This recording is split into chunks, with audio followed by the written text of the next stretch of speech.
And I asked what the connections are to this place, and then I asked for a ticket. So they gave me the ticket to that place. And then I said, but I want a ticket to Bratislava.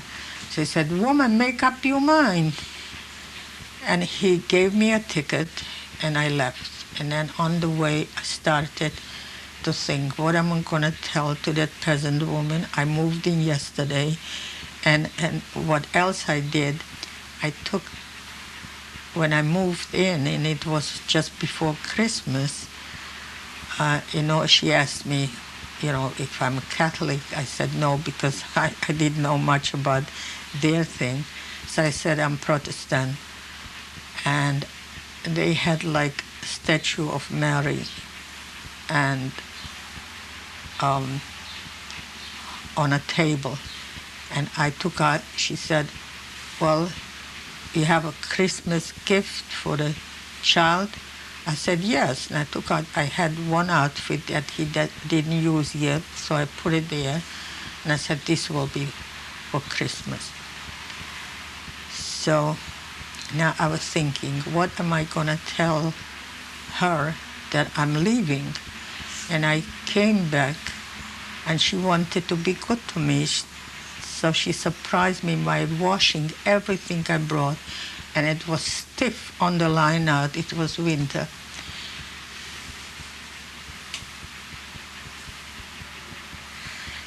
And she said, are you crazy? You want to leave?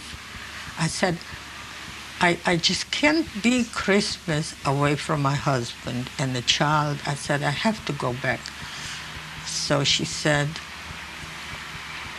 but how will you go? How will you manage? I said, give me, everything is out stiff on the line. I said, make an iron. That means to put in coals, that was before electric. And I will make a damp, and I'll put it in the thing. And so it was. But then I said, do you have maybe a relative, a young one, who could come with me to help me? She would be glad to be in a big city. So she said yes. I said, go and fetch her. So she went there and came back, and she said she cannot come. She's doing Christmas candy. She's making Christmas candy. And her mother is not home. She went to a funeral. She's on the cemetery. I said, go to the cemetery and ask her mother to give her permission.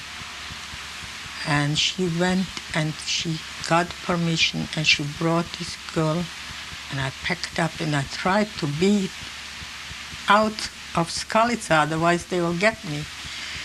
And I come to the station, and gendarmes are there with bayonets, and I thought they're looking already for me. And here I look for the ticket, and I don't have the ticket. No, I forgot to say, when we parted with this peasant woman, and we were far out on the field, we had to cross a big field, empty field. He said, I hear, stop, stop.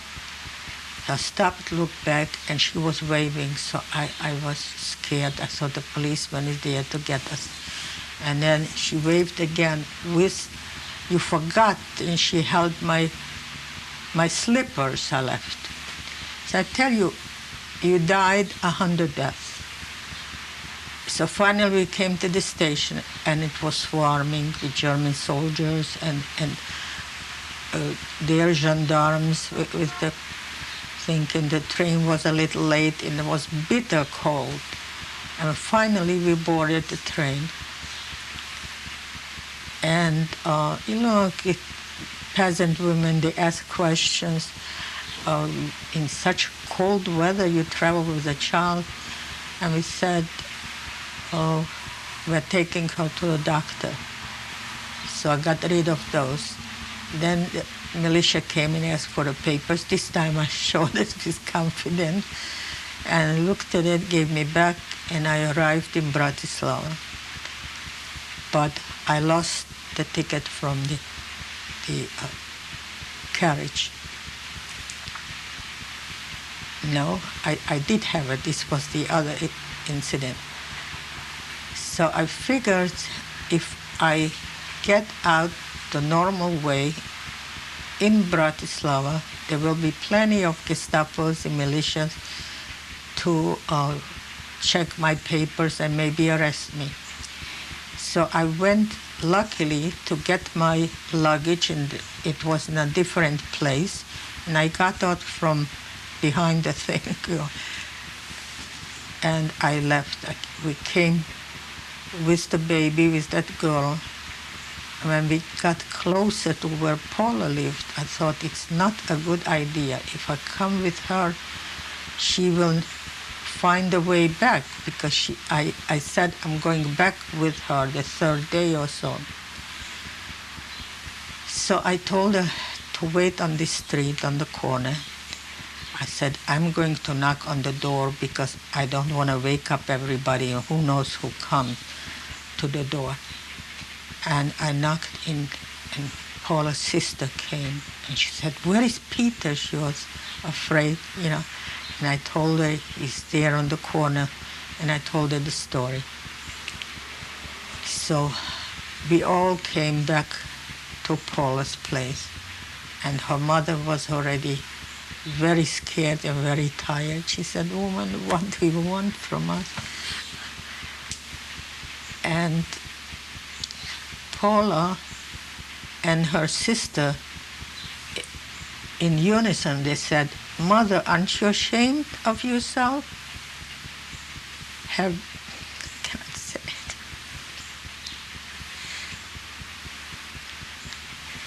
Have you forgotten that Christ too fled?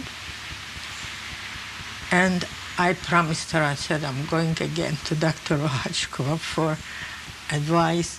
I said, I'm sure she will find some way. And that night, Christmas night, they go to church at midnight mass. So they all went to church. And I slept, I think, for the first time on the kitchen table in their house. Anyway, I went immediately to Dr. Rohachkova. It was like a day before Christmas. And I cried. I said, I'm at the end of a rope. I don't know what to do anymore. And she said, your people were many times in the same situation, and they survived, and you will survive. She said, let me see. She said, I'm going away to a retreat to Staratura. And she said, I cannot promise you anything, but I'll try to ask him to take you in. I said, what is that place? And she said, they are nuns, but the head lady is a lay woman. And I said, what do I have to do? Do I have to kneel down or to a statue or something? Because if I have to, I'm not going. I saw a little wrinkle on her forehead, but she said, you come back in 2-3 days and I'll give you the result. And so I went back for the result, and her father was there, the professor, and he told me, I have good news for you, Pani Kuzmova. You can leave tomorrow early in the morning, like 5 o'clock. And when you arrive there, a nun will wait for you at the station, and you just walk up to her and she will take it from there. And so we did.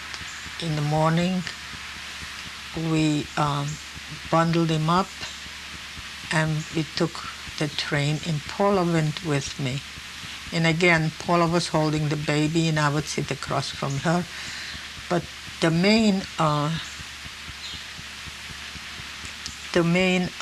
railroad, the main station train was not so bad. It was more accommodating also.